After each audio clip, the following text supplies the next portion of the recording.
comentario de la parte de neuroanatomía, el libro Neuroanatomía, el autor es Oscar González, quinta edición, y eso lo obtienen en la calle Ceoane. La calle Ceoane, ahí lo pueden comprar.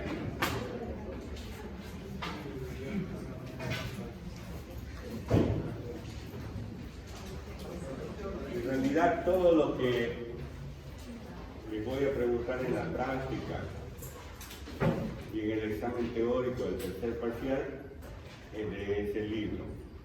¿Ya? Yo les voy a dar unas generalidades, no les voy a repetir de memoria lo que está escrito en el libro. ¿Ya? Les voy a hablar de la médula, luego puedo saltar al cerebro, a la protuberancia, al bulbo, etc. No voy a ir tema por tema. Al final les voy a pasar un cronograma de los exámenes prácticos que van a tener ustedes, cada cuántos temas y qué fecha. ¿Está bien? Y al final también les voy a abrir la plataforma donde ya están sus notas del segundo parcial del día de ayer. Al final de la clase activo el celular y les abro la plataforma para que puedan ver sus notas sobre 15 puntos de ayer. Las notas prácticas, que es sobre 7 puntos, solo el grupo A1 me ha pasado la nota de la guía. A2 y A3 todavía no me han pasado, por eso que no he puesto las notas de práctica, solo la teoría. En el transcurso de la semana ya obtendrán las notas de práctica también sobre 7 puntos. Como les digo, estoy esperando que los ayudantes del grupo A2 y A3 me puedan pasar sus notas. Muy bien, entonces con esos avisos vamos a empezar con el sistema nervioso.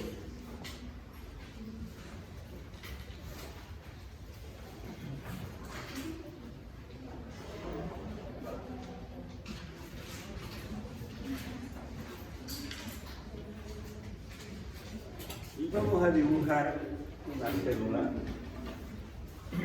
en la parte estructural del sistema nervioso, que es la neurona.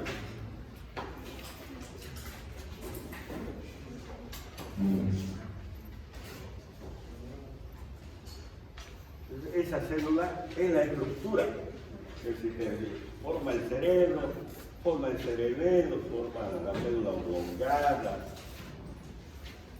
el mesencéfalo. Todo el sistema nervioso está formado por esa célula. ¿Y qué tiene esta célula? ¿Cuáles son sus partes? Este es el cuerpo. Tienen dos tipos de prolongación, unas prolongaciones largas, aquí vamos a colocar, se llama axón, prolongación cilindro axil, axón o axial, y tiene otras prolongaciones pequeñas que se llaman dendritas. Esto es el cuerpo. Aquí está su núcleo. El axón, que son los nervios. Ustedes ya conocen nervio mediano, por ejemplo. El nervio radial, nervio circunflejo, nervio ciático mayor. Son estos axones. Vienen por el sistema nervioso, salen por la médula espinal. ¿Recuerdan los plexos? Plexo braquial, por ejemplo, saliendo de las vértebras cervicales, ¿no? De entre las vértebras cervicales, formando los nervios, son estos axones. Dentro del sistema nervioso, esos nervios se llaman axones. Van a formar haces y fascículos y cordones. Y este axón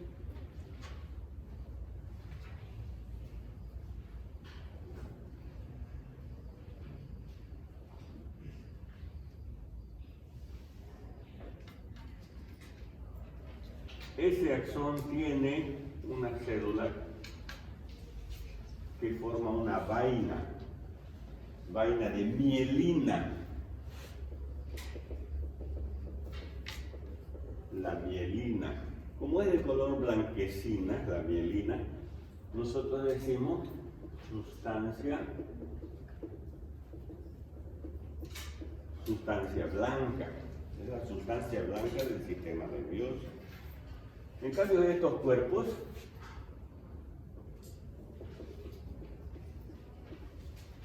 los cuerpos de las neuronas principalmente forman la sustancia gris. Y los cuerpos de las neuronas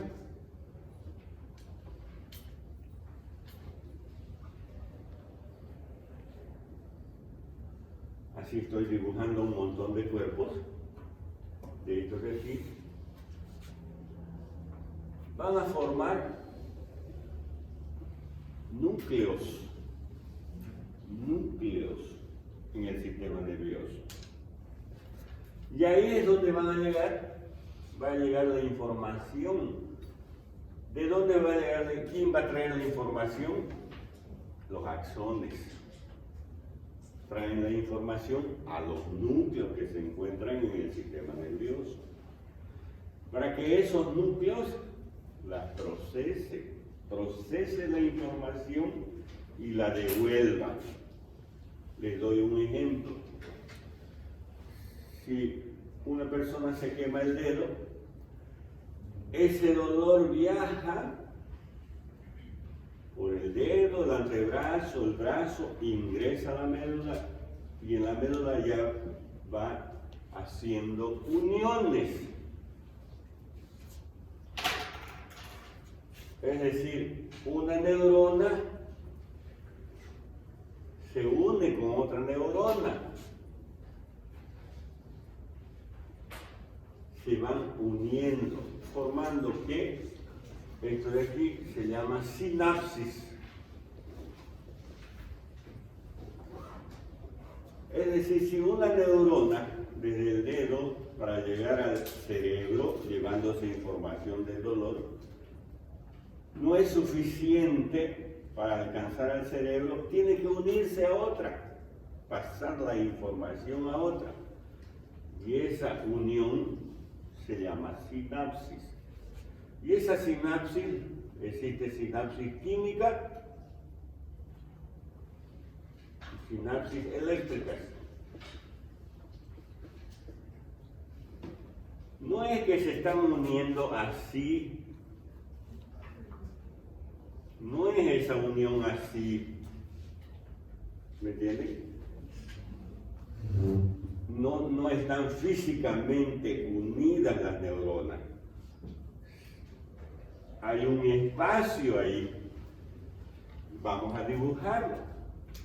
Vamos a dibujar esta de aquí, por ejemplo. Esa parte.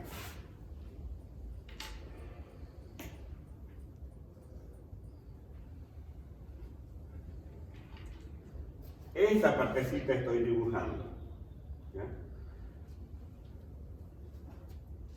La sinapsis química, por ejemplo, es a través de sustancias químicas. Esas sustancias químicas tienen un nombre, se llaman neurotransmisores.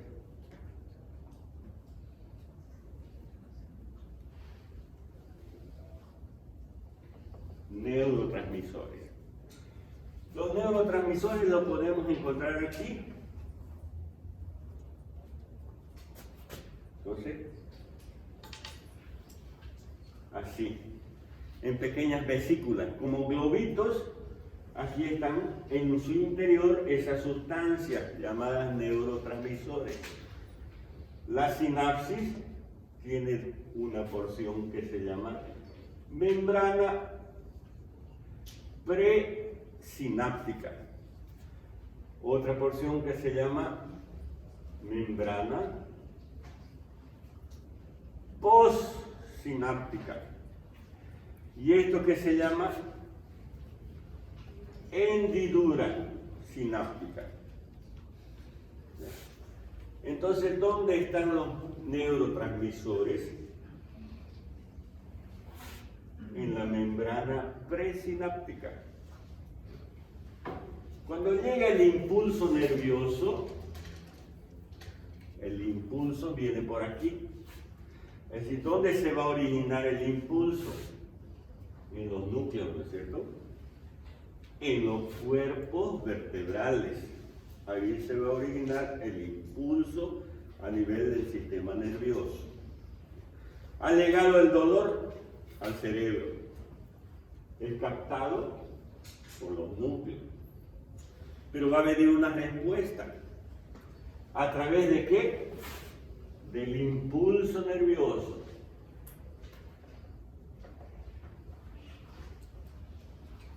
El impulso nervioso. Entonces, desde aquí, la conducción es saltatoria. A través de estos nódulos, se llaman nódulos de Rambier. La conducción es saltatoria para hacerla más veloz, la conducción. Entonces va a llegar el impulso aquí. ¿Ya? Aquí hay una sustancia que se llama calcio. El calcio es un mineral, ¿ya? Que está en el huevo, en la leche. Nosotros comemos y tenemos calcio. El calcio sirve, vean ustedes, para favorecer el impulso nervioso y para favorecer la contracción de los músculos. Necesitamos de esto de aquí, del calcio.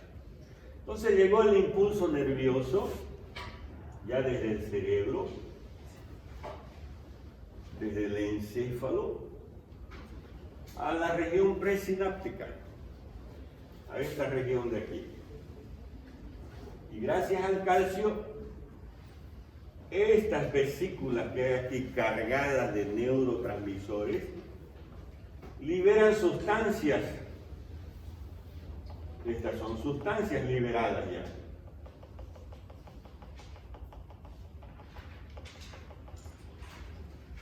Se descargan sustancias. Eso se llaman mediadores químicos o neurotransmisores. Pongámosle neurotransmisores. Se liberan los neurotransmisores de estas vesículas. ¿Ya? Noradrenalina, adrenalina, serotonina, prostaglandina. Hay hartos neurotransmisores, varias sustancias. El ácido gamma-aminobutírico, etc.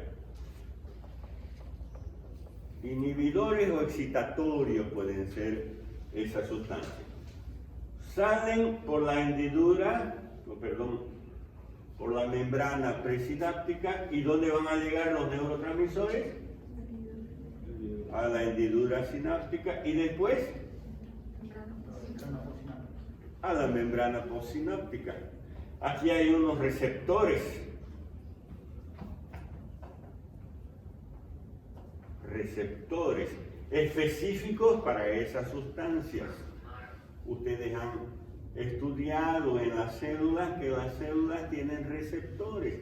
Son unas proteínas, ¿no es cierto? Los receptores que captan las diferentes sustancias de acuerdo al impulso. No todos los receptores sirven para todas las sustancias. Es decir, hay un receptor específico para esa sustancia.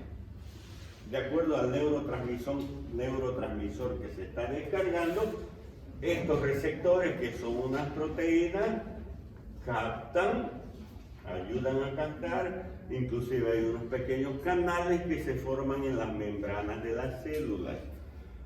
Y entonces ya sigue a través de las sustancias. Aquí se ha hecho la sinapsis. ¿Sinapsis qué? Química, porque es por neurotransmisores, sustancias químicas, que son varias. Y así llega esa sustancia a donde, a la mano de nuevo, al dedo que ha sido quemado, para retirarlo, sobarlo, es decir, alcanza el estímulo deseado. ¿Ya?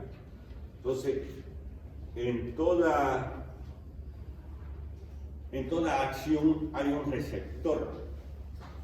Por ejemplo, si me he quemado el dedo, hay un receptor para la temperatura, para el frío o para el calor. Estamos con frío, receptores del frío que hay en la piel, de Krauss, por ejemplo, ¿ya? Corpúsculos que hay en la piel que captan los diferentes estímulos, el calor, corpúsculo Ruffini, el tacto, la presión, a nivel de la piel, ¿ya? A nivel de los músculos, los usos musculares, a nivel de las articulaciones, el aparato de Golgi, por ejemplo, o los complejos de Golgi. Son diferentes corpúsculos destinados a captar. Por ejemplo, nosotros caminamos, nuestras articulaciones, nuestros músculos están en forma coordinada, debido a que hay corpúsculos. Para eso sirven esos corpúsculos también, para coordinar las diferentes acciones que tenemos en nuestro cuerpo. Eso es la sinapsis química. Y hay la sinapsis eléctrica, por ejemplo, a través de estímulos eléctricos. A través de estímulos eléctricos, como sucede, por ejemplo, en el corazón. ¿Recuerdan el seno, el nódulo sinusal, el nódulo atrioventricular, el haz de His, las fibras de Purkinje? Eso es sinapsis eléctrica, a través de estímulos eléctricos, no a través de sustancias químicas, que son las sinapsis químicas. Aquí hay estímulos eléctricos, ¿ya? Para que se contraiga el corazón. Ese es un ejemplo de un tipo de sinapsis eléctrica. ¿Sí?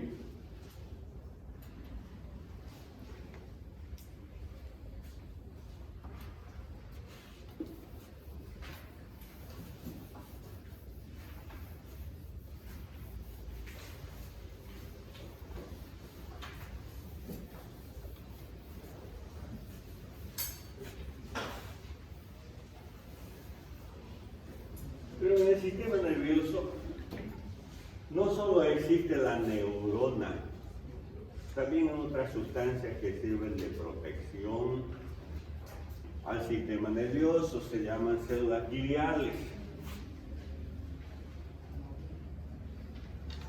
o neuroglia.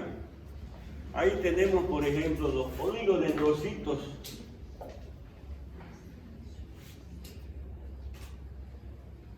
Tenemos los astrocitos. Tenemos las células ependimarias. Tenemos la célula de Schwann.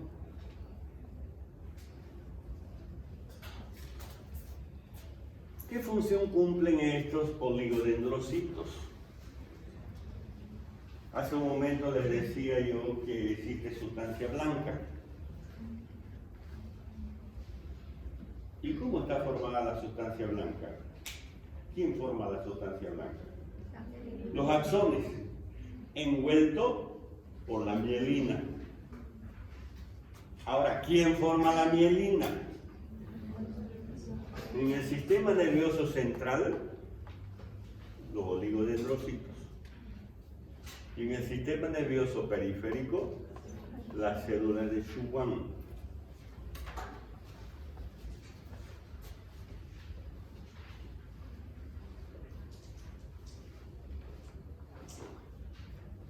Si nosotros dibujamos el sistema nervioso central, el cerebro, el cerebelo, esto de aquí se llama tronco encefálico. Es decir, todo esto de aquí es el encéfalo.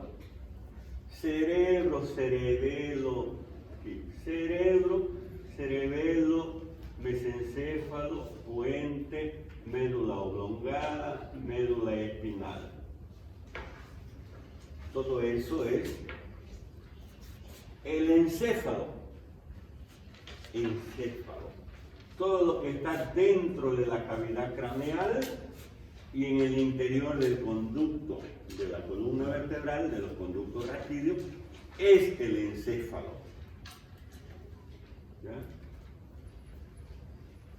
Pero este encéfalo tiene su tronco, supongamos un árbol, el tronco encefálico. Y este tronco está formado por tres estructuras: el mesencéfalo, la protuberancia y la médula oblongada o bulbo raquídeo, como ustedes quieran llamar, cualquiera de los dos nombres. Mesencéfalo, protuberancia anular o puente, diremos mesencéfalo, puente y médula oblongada. Esas tres estructuras forman el tronco. En este tronco se descargan todas las acciones involuntarias. En cambio, en el cerebro, las voluntarias. Yo estoy caminando, flexionando, extendiendo. Es mi cerebro que ordena eso. Levantar el miembro, es mi cerebro. Bajar el miembro, es mi cerebro. Todo lo voluntario, patear, saltar, por ejemplo, bajo mi conciencia, es el cerebro que ordena. Pero denme un ejemplo de involuntario. Ustedes. El corazón. El corazón no late, se contrae. ¿Quién late? Los perritos laten. Mentira, está bien. Entonces, las contracciones del corazón, por ejemplo, es involuntario. ¿Dónde se origina eso? ¿Quién controla el corazón? El tronco encefálico. Las contracciones, los bronquios, dilatación, contracción de los bronquios, intestino delgado, intestino grueso, todo lo que es involuntario es el tronco encefálico. Alguna persona, por ejemplo, que tiene algún problema, algún derrame cerebral, una embolia en el cerebro y queda inconsciente en coma, no puede caminar, no puede levantar la mano, el miembro, etc. Todo lo voluntario está inconsciente en coma. Pero sigue funcionando ¿quién? El corazón, los pulmones, intestinos, porque es inervado por el sistema nervioso autónomo o involuntario. Es el sistema nervioso simpático y parasimpático.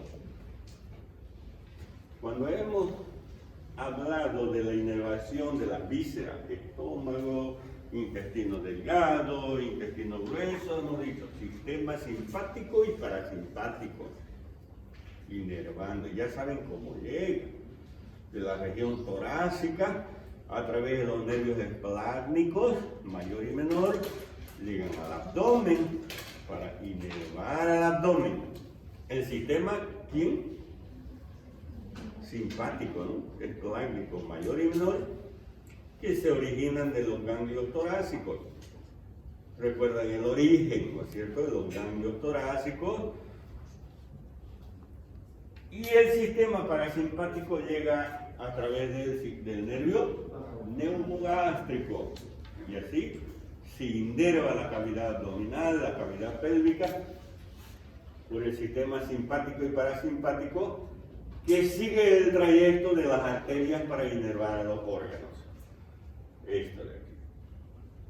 Pero el origen es en el tronco encefálico. De ahí del tronco encefálico se está originando el neumogástrico, por ejemplo. De ahí del tronco encefálico.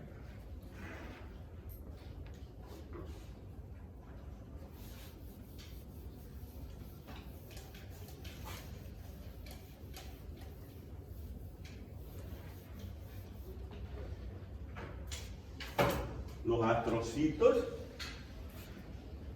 tienen así esa forma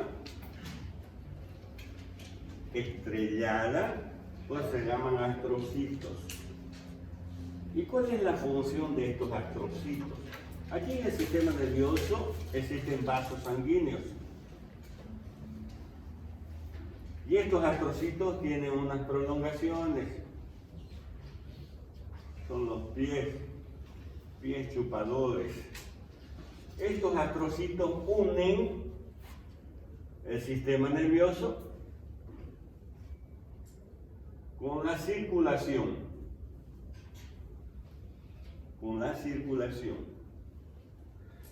Y se forma así una barrera. Se llama barrera hematoencefálica. Hemato es la sangre. Hematoencefálica. Porque esto está en el sistema nervioso. Y existen algunas sustancias que pasan esa barrera y otras sustancias no. Por ejemplo, decimos, tome este medicamento. Si tiene una enfermedad en el cerebro, este medicamento tiene que pasar la barrera hematoencefálica para llegar al cerebro. Otros no pasan esa barrera y no llegan al cerebro. Entonces, para eso sirve. Hay una barrera hematoencefálica. Las células ependimarias, ¿para qué sirven? Para proteger al conducto del epéndimo. Lo vamos a ver enseguida. Están alrededor del conducto del epéndimo y estas células, las de Schwann, sirven para producir sustancia blanca a nivel del sistema nervioso periférico. Les decía yo que aquí puede originarse un haz, descender y salir por la médula espinal. Sale por la médula espinal.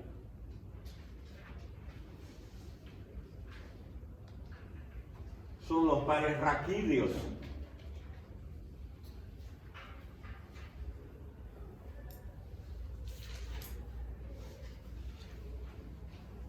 Recuerda que aquí hay los agujeros de conjunción de las vértebras, por ahí salen los nervios raquídeos, inclusive aquí hay unos ganglios, se llaman ganglios raquídeos. Entonces, los pares espinales, o los nervios espinales, o los nervios raquídeos,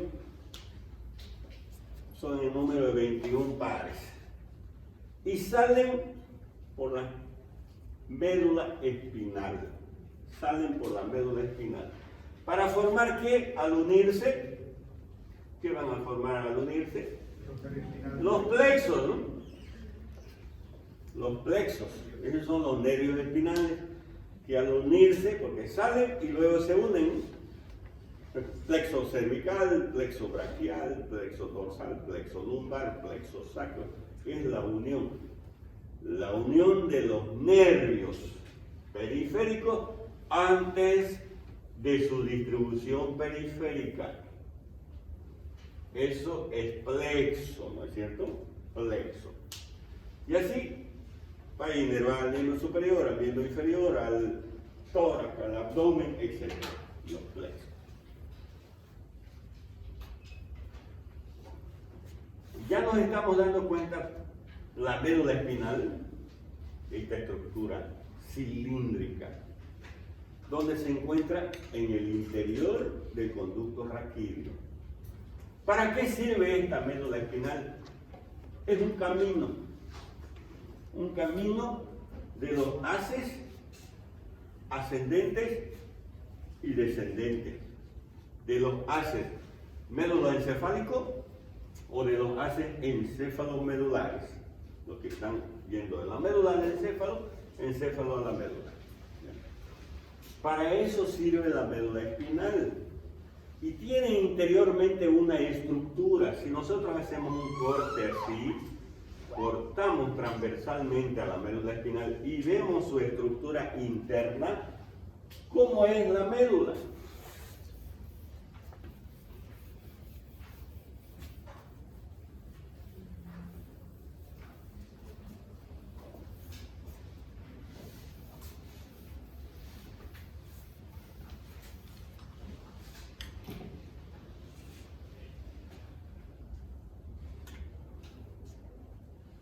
Entonces, un corte transversal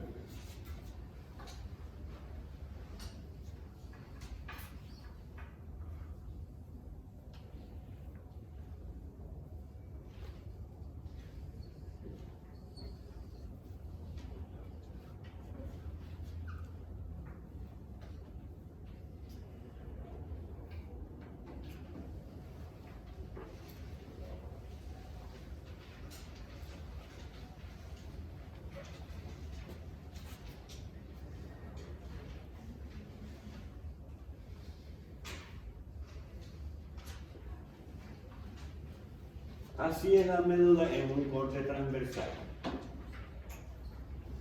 ¿Y cómo están constituidas las estructuras del sistema nervioso? ¿Quién constituye las estructuras del sistema nervioso? La neurona. El conjunto de neuronas o el conjunto de células forman los tejidos, ahí el tejido nervioso, ¿no? Y los tejidos forman órganos, ahí los órganos, la médula, el bulbo, la protuberancia, etc. Entonces ahí en el interior vamos a encontrar neuronas, pero neuronas distribuidas en dos partes, el cuerpo y el axón. El cuerpo, sustancia gris, y el axón, sustancia blanca por la mielina.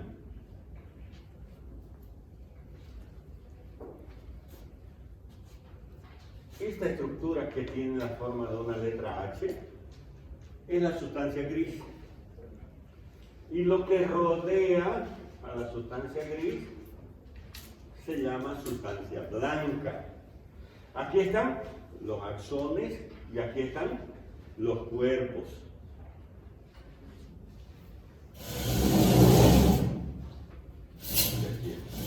Por eso está diciendo cuerpo, sustancia blanca. La sustancia gris, que tiene la forma de una letra H, tiene astas anteriores y astas posteriores. Aquí vamos a poner astas anteriores o cuernos anteriores y astas posteriores o cuernos posteriores. La diferencia son dentadas las astas anteriores. Las astas posteriores son agudas, afiladas, puntiagudas. ¿Qué hay entre las dos? Hay un conducto. Hay un conducto. Entonces, ese conducto viene por el interior de la médula espinal. ¿Ya? Por su interior. ¿De dónde a dónde se extiende la médula? Desde la emergencia del primer par raquídeo hasta aquí, hasta el cuerpo vertebral entre L1 y L2. Hasta ahí llega la médula espinal. ¿Ya? Por abajo hay otros nervios, plexo sacro, que da el aspecto de una cola de caballo, por eso se llama cola de caballo o cauda equina. Ya eso es por debajo de la médula espinal.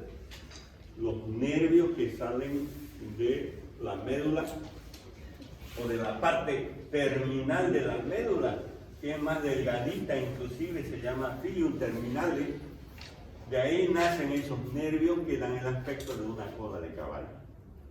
Pero la médula, la parte nerviosa de la médula, llega hasta el cuerpo vertebral de L1 y L2.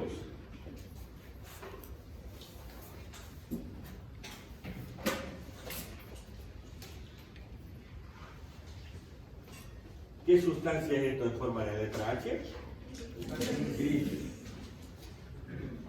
Como la médula espinal tiene una cara anterior, entonces esta es la cara anterior, aquí va a tener la cara posterior y lateralmente, de lógica, las caras laterales, derecha e izquierda. Y vean cómo en la cara anterior de la médula tiene un surco, se llama surco medio anterior, y lateralmente existe otro surco, surco colateral anterior. De aquí salen los nervios. En la cara posterior, el surco medio posterior, el surco colateral posterior, y hay otro surco que se llama surco intermedio o paramedio posterior. Aquí entre estos dos surcos, o el surco medio posterior, el surco colateral anterior, dividido por el surco intermedio o paramedio posterior, existen dos haces, el haz de golf y el haz de Burdach. Son dos haces que ascienden, van a ir por la médula espinal hasta a nivel de la médula oblongada. Haz de golf, haz de Burdach. El interno es de golf. Grácil también se llama porque es delgado. De Burdach, cuneato o cuneiforme. Y entre el surco colateral anterior y el surco colateral posterior se encuentran las caras laterales. Aquí van a ver cordones laterales de la médula, aquí van a ver cordones anteriores de la médula en su cara anterior, y los cordones posteriores de la médula, que son los fascículos de Gold y de Burdach, o haces de Gold y de Burdach. Y aquí el conducto, como les decía, es el conducto del epéndimo. Por ahí circula un líquido, se llama líquido cefalorraquídeo. ¿Recuerdan los huesos? Que en su interior tenían unos espacios, algunos huesos, como el maxilar, el frontal, el etmoides, el esfenoide y la apófisis mastoide. Son los senos, ¿no? Seno mastoideo, seno maxilar, seno frontal, seno esfenoidal, seno etmoidal. Aquí, esos espacios en el interior del sistema nervioso se llaman ventrículos, no se llaman senos. Hay senos, pero son los senos de la dura madre. Los ventrículos se llaman esos espacios en el interior. Ventrículo quiere decir espacio también, ¿no? ¿Recuerdan? Como los ventrículos de la laringe, ¿no? Son espacios.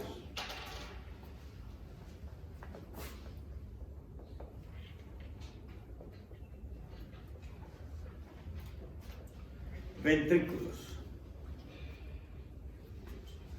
Por ejemplo, aquí viene el conducto del epéndimo, llega hasta la parte terminal de la médula espinal y se dilata el conducto del epéndimo para formar un ventrículo. Ahí se llama quinto ventrículo medular, porque es de la médula. Y asciende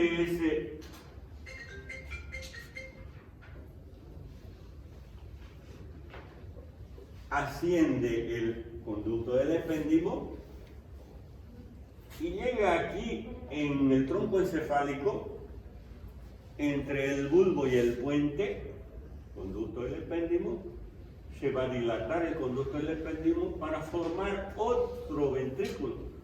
Se llama cuarto ventrículo.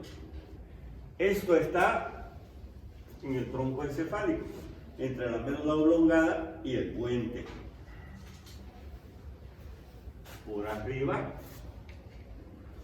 se va a continuar a través de un acueducto, se llama acueducto de Silvio, el tercer ventrículo. Y ya a nivel del encéfalo se van a formar otros espacios que se llaman ventrículos laterales, primero y segundo ventrículo. Entonces vean ustedes, aquí van a estar los ventrículos laterales, estos espacios, el tercer ventrículo, aquí abajo va a estar el cuarto ventrículo y el conducto del epéndimo. Por ahí, ¿qué está circulando? Está circulando el líquido cefalorraquídeo. El líquido cefalorraquídeo sirve para mantener el equilibrio de las estructuras del sistema nervioso y además dar nutrición al sistema nervioso. Aparte de las arterias que dan nutrición, también el líquido cefalorraquídeo da nutrición al sistema nervioso. ¿Y dónde se forma este líquido?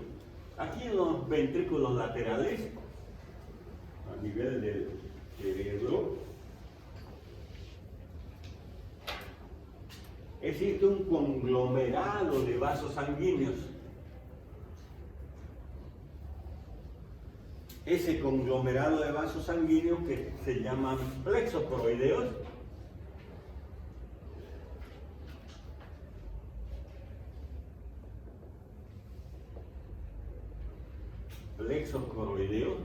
tienen la finalidad de producir líquido cefalorraquídeo. Se va produciendo constantemente el líquido cefalorraquídeo. Muchas veces el líquido cefalorraquídeo sirve para diagnóstico.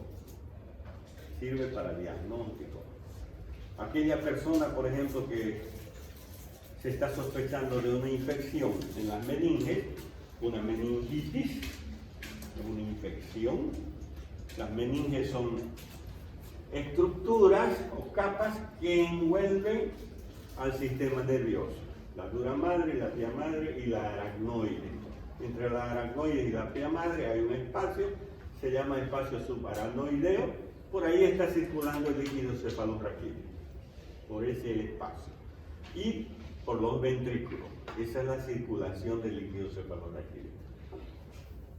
Pero cuando se sospecha de una infección, se debe hacer punción en la columna para extraer el líquido cefalorraquídeo.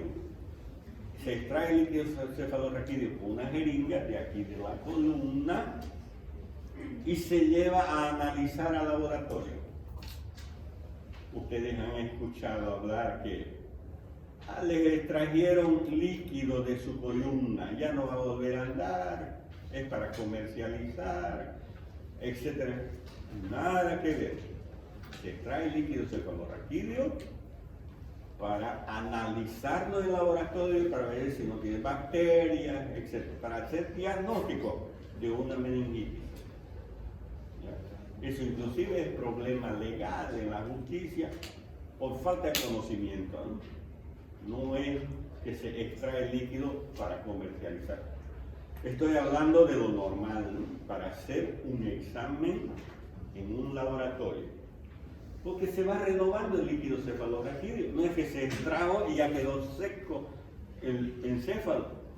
Los plexos coroideos siguen generando líquido cefalorraquídeo. Es lo mismo de una articulación. Dentro de las articulaciones tenemos líquido sinovial. ¿Qué aspecto tiene el líquido sinovial? Como la clara del huevo. Todo el mundo conocemos la clara del huevo. Así es el líquido sinovial que tenemos en nuestras articulaciones sinoviales. No es cierto que dividimos las articulaciones en sinoviales, cartilaginosas, fibrosas. En las sinoviales, en las de los miembros superiores e inferiores, ahí hay membrana sinovial que genera el líquido sinovial. También se puede extraer con una jeringa, una punción de una articulación, se llama artrocentesis, para diagnóstico. Se regenera de nuevo el líquido sinovial. No es que quedó seca la articulación, se vuelve a regenerar. Lo mismo sucede con el líquido cefalorraquídeo. Entonces, ¿por dónde circula el líquido cefalorraquídeo? Circula por los ventrículos y por el espacio subaracnoideo, y hay otros espacios que se llaman cisterna basal y cisterna chiasmática, a nivel ya del encéfalo. Por esos tres espacios circula el líquido cefalorraquídeo. Ya sabemos para qué sirve.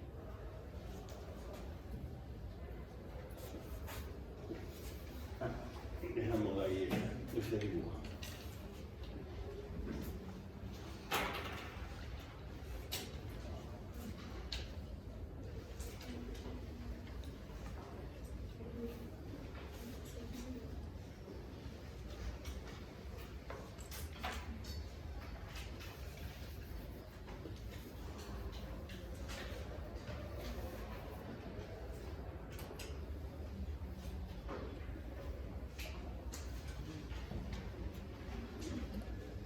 Entonces la médula espinal Tiene astas anteriores, astas posteriores.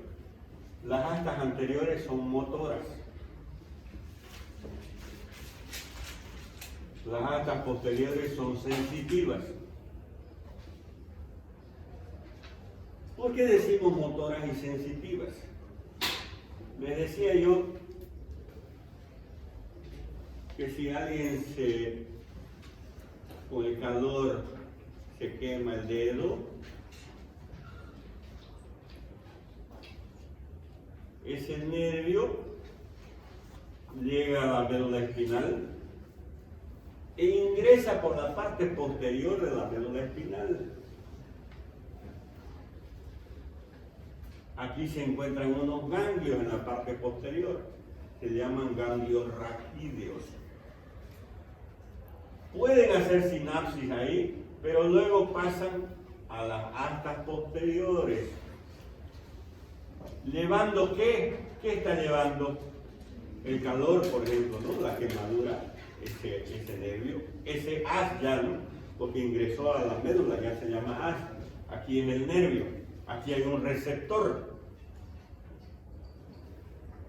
Receptor, en este caso del calor, ¿no? Corpúsculo de Ruffini se llama. Entonces ingresa al asta posterior sensitivo. Por eso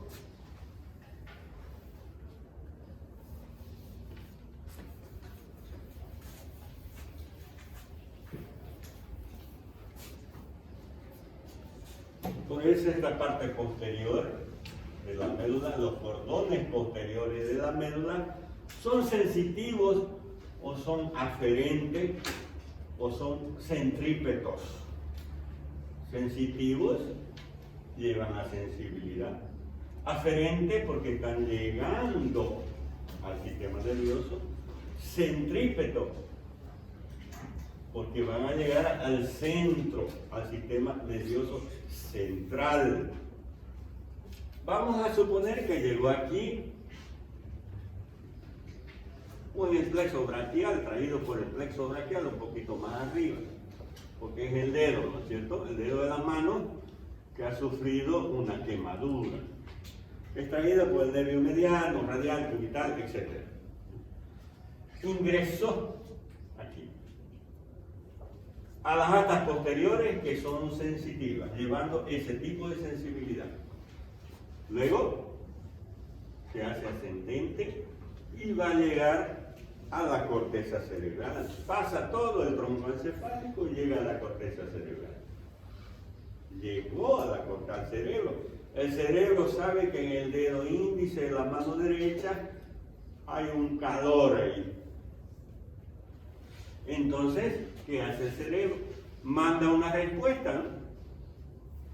Desciende la respuesta. ¿Y dónde va a llegar esa respuesta? A las astas anteriores de la médula, que son motoras. Y de ahí sale al órgano efector. ¿Cuál sería el órgano efector del sistema nervioso? Los músculos. Músculos. Glándulas. Esos son los órganos efectores del sistema nervioso. Músculos y glándulas. En este caso, músculo, ¿no? ¿Para qué? ¿Para qué va a ir a inervar al músculo? ¿Qué va a decirle al cerebro, al músculo? Contráigase, ¿no? No lo va a dejar ahí en el fuego, ¿no? Contráigase, se contrae. Voluntario, ¿no? Cerebro voluntario. ¿Me entienden? Pero también en todos los voluntarios generalmente hay algo involuntario. Porque si me duele, yo inmediatamente, sin pensarlo, ¿no? Yo retiro. Porque estos fascículos pasan por el tronco encefálico y ahí hay conexiones también. El tronco encefálico es involuntario. Entonces, contracción del músculo. Aquí en el asta anterior existen varias células. varias células en el asta anterior de la médula. Por ejemplo, ahí tenemos las células alfa. Están en el asta anterior de la médula. ¿Y qué van a hacer las células alfa? ¿A quiénes van a ordenar las células alfa? Al músculo. Al músculo. Entonces las células alfa, contráigase, dicen las células alfa de la médula, al músculo, porque hay una agresión. Hay otras células, se llaman células gamma. Células gamma. Esas células gamma tienen la función de mantener el tono muscular. El tono muscular, es decir, los músculos tienen su tonicidad, no son flácidos, ¿no? Los músculos tienen su tonicidad. ¿Por qué están sentaditos ustedes así, yo paradito? Es un tono muscular, no es que estoy contraído, ¿no? Es el tono muscular que me mantiene en esa posición. Ya hay una contractura involuntaria prácticamente, manteniendo el tono muscular. Si la respuesta es a las glándulas, pues ahí vamos a tener sudoración, me quemé, ya voy a comenzar a sudar, hay una respuesta a las glándulas también. O salivear, a las glándulas salivales, o voy a llorar, a las glándulas lagrimales. Secreción mucosa, a las glándulas mucosas del aparato digestivo, o células caliciformes, o células mucosas del tubo digestivo, respiratorio. En la tráquea, por ejemplo, las células mucosas, voy a comenzar a tener moco. Entonces vean ustedes, entonces aquí hay células alfa, células gamma, células simpáticas, sistema celular parasimpático. Les decía yo que aquí, en la médula espinal, existían astas anteriores, astas posteriores, y aquí en la parte media existen unas que se llaman astas laterales. Las astas laterales. Entonces hay astas anteriores, motoras, astas posteriores, sensitivas, y astas laterales que tienen la función simpática generalmente. A nivel de las últimas vértebras cervicales y de las vértebras de la región torácica, es de función simpática. Y a nivel de la región lumbar, es función parasimpática. ¿De acuerdo? Entonces hay estas astas laterales que tienen función vegetativa, ¿no es cierto? Función vegetativa. ¿Qué quiere decir vegetativa? Involuntaria, simpático, parasimpático.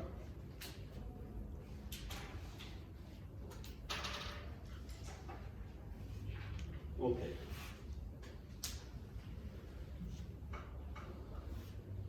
Y existe una célula también que se llaman de Ramsay, que sirve para equilibrar o coordinar a la célula alfa. Controlan esta célula a la célula alfa para una buena coordinación o contracción muscular. ¿Ven? Varios tipos de células a nivel de la médula espinal. Y les decía yo, esto es sustancia gris, ¿correcto? La sustancia gris en forma de una letra H. ¿Qué hay aquí en la sustancia gris? Los cuerpos. ¿Y qué forman los cuerpos? Núcleos. Núcleos. Entonces aquí, por ejemplo, asta anterior y asta posterior van a tener núcleos. Núcleos. En el asta anterior, núcleo anterior, núcleo medial lateral, igual que en el asta lateral. Aquí van a tener varios núcleos también. Aquí en esta partecita hay el núcleo de Waldeyer, por ejemplo. Núcleo gelatinoso de Rolando, que recibe las sensaciones de prurito, por ejemplo. Núcleo medial, núcleo lateral, núcleo de Clark, núcleo de Becquerel y núcleo propio. Son diferentes núcleos que existen a nivel de las astas anteriores, posteriores y laterales de la médula espinal, formando una especie de láminas. Estos núcleos, 10 láminas van a conformar estos núcleos nombrados. Y es de ahí, de los núcleos, que van a hacer, o va a llegar la información y va a salir la información. ¿Quiénes forman esos núcleos? Estas diferentes células, los cuerpos vertebrales de las neuronas, que reciben estos nombres a nivel de la médula espinal. Entonces la información tiene que llegar aquí, a la médula espinal, y de aquí a la corteza cerebral, y de la corteza cerebral de nuevo a la médula espinal, excepto los pares craneales. Los pares craneales no salen de la médula espinal. Los pares craneales, ¿de dónde salen? De los orificios que están en la base del cráneo. La hendidura esfenoidal, los fisuras bucales superior, el agujero redondo mayor, el agujero redondo menor, el agujero oval, el foramen occipital, el agujero condilo anterior, el agujero rasgado posterior. Por ahí están saliendo los pares craneales, no de la médula espinal. Entonces las diferentes sensaciones, por ejemplo, en la cara, el dolor, por ejemplo, en la cara, la sensibilidad de la cara es por el trigémino, ¿no? Es el trigémino, o los músculos de la cara, por el facial, pero ya no por la médula espinal. Esa es la diferencia. ¿Ya? ¿A dónde van a llegar las diferentes sensaciones? A los ganglios, ¿no es cierto? A los ganglios raquídeos de la médula espinal. A los ganglios. Por ahí llegan, o ahí llegan primero. Pero también a nivel de los pares craneales llegan a los ganglios. ¿Recuerdan? Cada par craneal tiene su ganglio. Ganglio ciliar, por ejemplo, de dos tálicos, y así sucesivamente. Cada par craneal, el neumogástrico, el glosofaringeo, todos tienen sus ganglios. Generalmente a la salida de los orificios, ganglio yugular, el neumogástrico. Ganglio geniculado, ¿de qué nervio es el ganglio geniculado? Intermediario de Reisberg, que es el facial, ¿no? A nivel de la primera coladura del facial, a nivel de la porción vestrosa del temporal. ¿Recuerdan? El facial introduciéndose por el conducto auditivo interno y sigue el acueducto de Falopio en el interior del conducto auditivo interno y sale, ¿por dónde sale el facial? Por el agujero estigmatoideo. ¿Y luego dónde sigue? ¿A dónde? Llega a la cara profunda de la glándula carótida y se divide en sus dos ramas terminales, que son temporofacial y cérvico-facial. ¿Y sus ramas colaterales intrapetrosas cuáles son? Aquí los dos. Nervio petroso mayor, que se une aquí a la rama profunda del nervio petroso mayor, del nervio Jacobson y del Jacobson del glosofaringeo, ¿cierto? Se unen y que van a formar juntamente con el plexo simpático nervio liviano. ¿Dónde sigue el nervio liviano? Agujero rasgado anterior, que se divide en dos, una porción interna y externa. o foramen lacerum, ¿dónde va a llegar después? Al conducto arterioideo, recorre el conducto arterioideo, luego ¿dónde llega el arterioideo? Al ganglio esfenopalatino del Meckel. ¿Dónde se encuentra situado ese ganglio? En la parte superior de la fosa arteriomaxilar, y de ahí a dónde. Eso es anatomía. Es saber todo eso.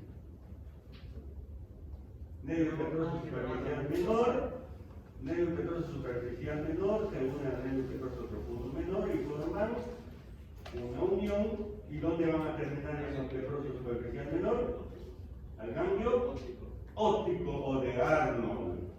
Y de ahí es donde nace la inervación del ganglio óptico, del ganglio esfenopalatino, a las glándulas, ¿no? Entonces, ¿qué otro nervio? El escapedio, el nervio auricular, ramo comunicante con el vago, el ramo sensitivo del conducto auditivo externo, el ramo comunicante con el plexo timpánico y la cuerda del tímpano. La cuerda, ¿y qué pasa con la cuerda del tímpano? Con el nervio lingual El nervio lingual y vale, sí, le va a la lengua, ¿no? Muy bien, están bien nomás ahí. Y así podemos hablar todo el día, ¿no?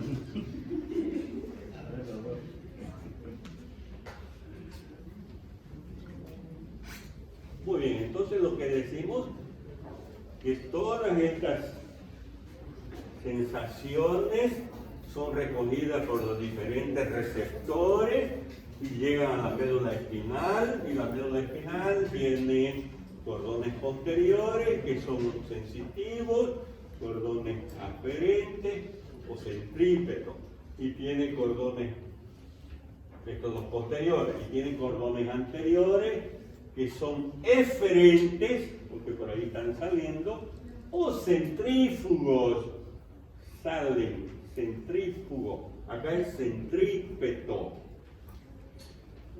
y sus diferentes células formando los diferentes núcleos con la laminización de la médula espinal. Pero por encima de la médula espinal, ¿quién va a estar por encima de la médula espinal? La médula oblonga. La médula oblonga.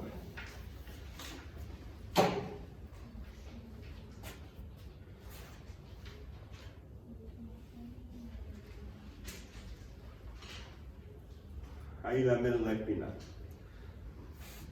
La médula espinal tiene una cara anterior y una cara posterior. Cordón anterior y cordón posterior. ¿Qué pasa con esos cordones ya en la médula oblonga? El cordón posterior, cordón anterior sigue su recorrido y se transforma en cordón anterior en la cara anterior de la médula oblongada.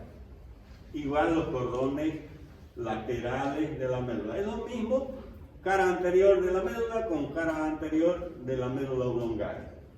Pero la médula oblongada también tiene una cara posterior, pero aquí es donde hay una diferencia. Aquí hay una diferencia. La cara posterior de la médula espinal tiene los cordones posteriores. Aquí. Este es el cordón posterior de la médula espinal. ¿Qué tiene en su interior la médula espinal? El conducto del epélio. ¿Qué pasa? Este cordón posterior cuando llega a la médula oblongada sufre una dilatación.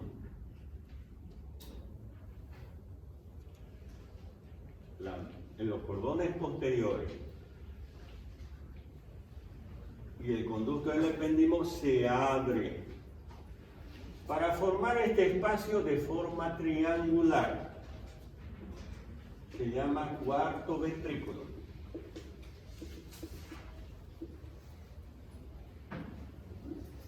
Ese espacio en la médula oblongada de forma triangular se va a unir a otro espacio. Pero ya esto es del puente. Esta mitad es la médula oblongada. y este otro espacio es del puente. Ya se va a formar un rombo. Ese rombo es lo que constituye el cuarto ventrículo. En otras palabras, la mitad del cuarto ventrículo está formado por la médula oblongada y la otra mitad del cuarto ventrículo, o mitad superior, por el puente. Los dos constituyen el cuarto ventrículo. Eso en su mitad superior de la cara posterior. Ya tenemos un espacio. ¿Para qué sirve ese espacio? Para que circule el líquido cefalorraquídeo. Ya saben que hay primer ventrículo, segundo ventrículo, tercer ventrículo, cuarto ventrículo y quinto ventrículo. Por ahí circula el líquido cefalorraquídeo. Conducto del epéndimo, cuarto ventrículo, ese se va a comunicar con el tercer ventrículo a través del acueducto de Sirio. Y luego con el tercer ventrículo, con los ventrículos laterales a través del acueducto interventricular o de Monroe. Y este cuarto ventrículo tiene un triángulo vulvar y un triángulo protuberancial. ¿Qué es lo que encontramos en estos triángulos? Veamos el triángulo inferior o vulvar. Existe un surco. Se llama surco medio. Surco medio. Al lado del surco medio existe ala blanca interna, existe el ala blanca o el ala gris y el ala blanca externa. Son cúmulos de núcleo de células. Ala blanca interna, aquí sale un nervio, se origina un nervio, el hipogloso. Trígono del hipogloso también se llama ala blanca interna. El ala gris, nervio glosofaringeo, nervio neumogástrico. Y el ala blanca externa corresponde al nervio auditivo. Aquí el ala gris, glosofaringeo, neumogástrico y una partecita del nervio espinal o accesorio. Aquí hay una pequeña área, se llama área postrema, corresponde al centro del vómito. De ahí se está originando el vómito, de ahí se está mandando a la persona vomitar. El área postrema.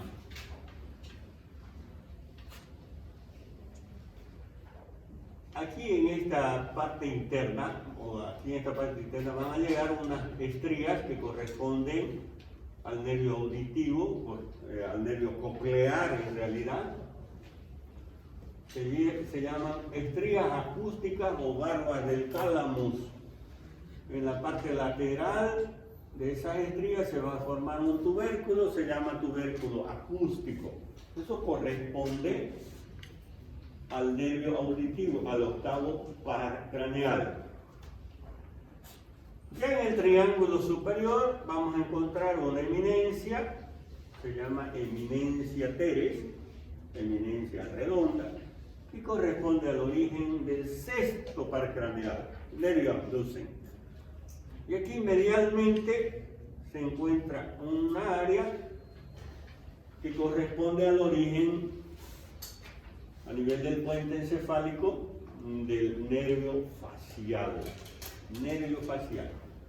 Y aquí hay una estructura, un cúmulo de células de sustancia gris llamado locus coeruleus, que corresponde a la producción de una sustancia que es la noradrenalina. Son sustancias que ayudan a mantener prácticamente las funciones vegetativas. La noradrenalina a nivel de locus coeruleus. Eso es el piso del cuarto ventrículo. Pero el cuarto ventrículo, si dibujamos así el piso, tiene un techo también el cuarto ventrículo. Tiene un techo a nivel de sus dos triángulos.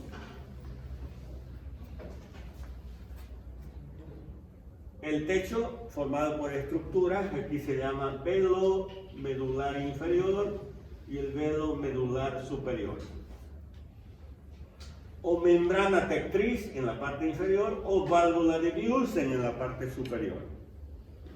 Este techo está prácticamente protegido por el cerebelo, también se llama techo o fastigium del cuarto ventrículo.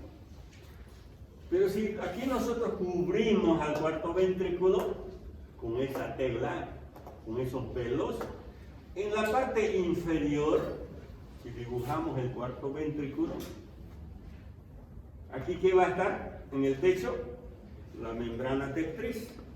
Y va a tener dos orificios laterales que se llaman agujeros de Luska y un orificio medio que se llama agujero de Magendie. ¿Para qué sirven esos agujeros? Aquí ven, 3 agujeros. Sirve para que pase el líquido cefalo. Aquí está, líquido cefalorraquídeo, en el cuarto ventrículo, ¿no es cierto? Y por aquí, quien cubre al sistema nervioso son las meninges, ¿correcto? La dura madre, la pia madre y la aracnoides. Entre estas dos estructuras existe el espacio subaracnoideo, entre la aracnoide y la pia madre.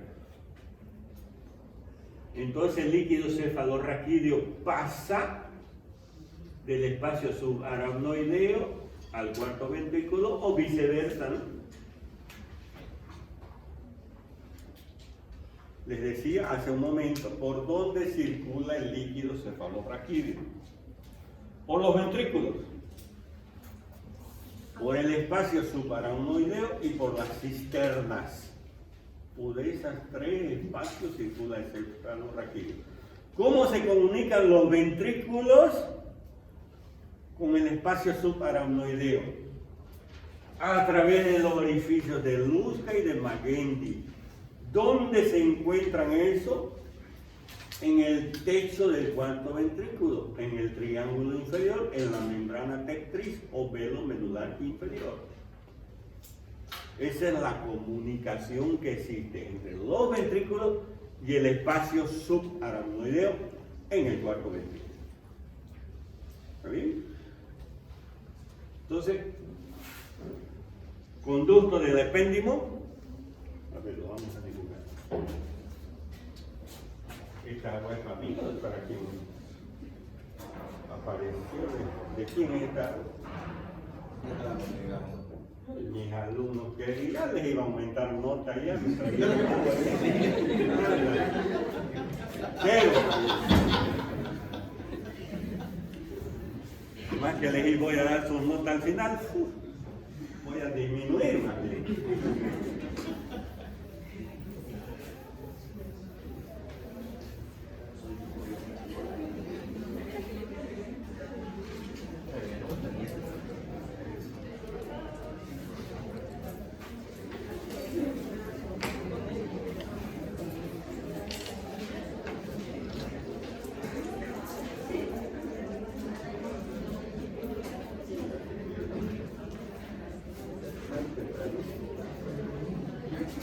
Digamos, les decía que aquí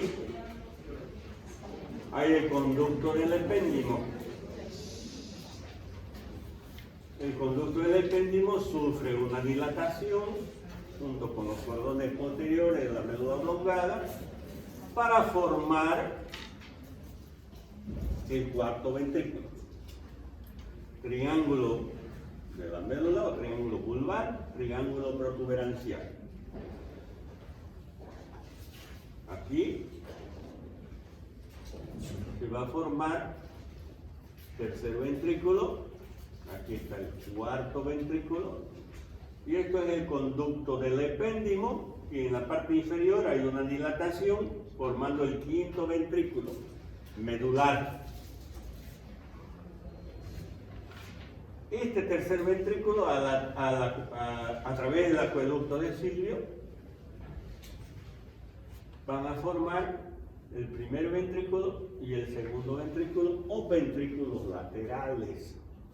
Pero eso ya es a nivel del cerebro, a nivel del diencéfalo. Entonces, a través de estos ventrículos circula el líquido cefalorraquídeo y por el conducto del epéndico y por el espacio subaracnoideo y las cisternas, que después vamos a hablar cuando lleguemos a los núcleos basales.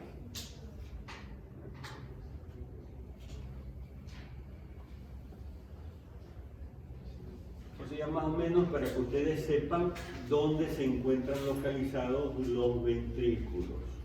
Son espacios por donde circula el líquido cefalorraquídeo. Porque si estamos hablando mesencéfalo, estamos hablando de estructuras ya formadas, el sistema nervioso se forma por vesículas. Aparecen unas pequeñas vesículas, se llaman vesículas primitivas. El prosencéfalo, el mesencéfalo, el rombencéfalo, son vesículas primitivas que después se convierten se dividen, ¿no?, formando vesículas secundarias. Por ejemplo, el prosencéfalo va a dar origen acá, a nivel del sistema nervioso, en el cerebro, al diencéfalo y al telencéfalo. Cuando hablamos de telencéfalo, vamos a hablar de núcleos del sistema nervioso. Núcleos. Y cuando hablemos de diencéfalo vamos a hablar de otras estructuras como el tálamo, epitálamo, metatálamo, subtálamo y metatálamo. Eso es el diencéfalo. Ya en la parte inferior el mesencéfalo se queda solito con ese nombre, el mesencéfalo. Y el rombencéfalo se va a dividir en mielencéfalo y metencéfalo, que va a dar origen a estas otras estructuras, que es el bulbo o médula oblongada, al cerebelo y al puente. Es así como se origina el sistema nervioso. Y luego, ya así formado, se forma el sistema nervioso voluntario e involuntario. Hay una división anatómica y división funcional. La anatómica son las estructuras, ¿no? Cerebro, cerebelo, médula, mesencéfalo, puente. Eso es lo anatómico. Lo funcional ya es el sistema nervioso involuntario, simpático y parasimpático con sus ganglios respectivos. Muy bien, aquí lo vamos a dejar hoy. Ya en la próxima clase vamos a continuar avanzando. Enseguida dejando sus notas, les digo cuándo van a dar examen y de qué tema. En exactamente un minuto, esperen ahí.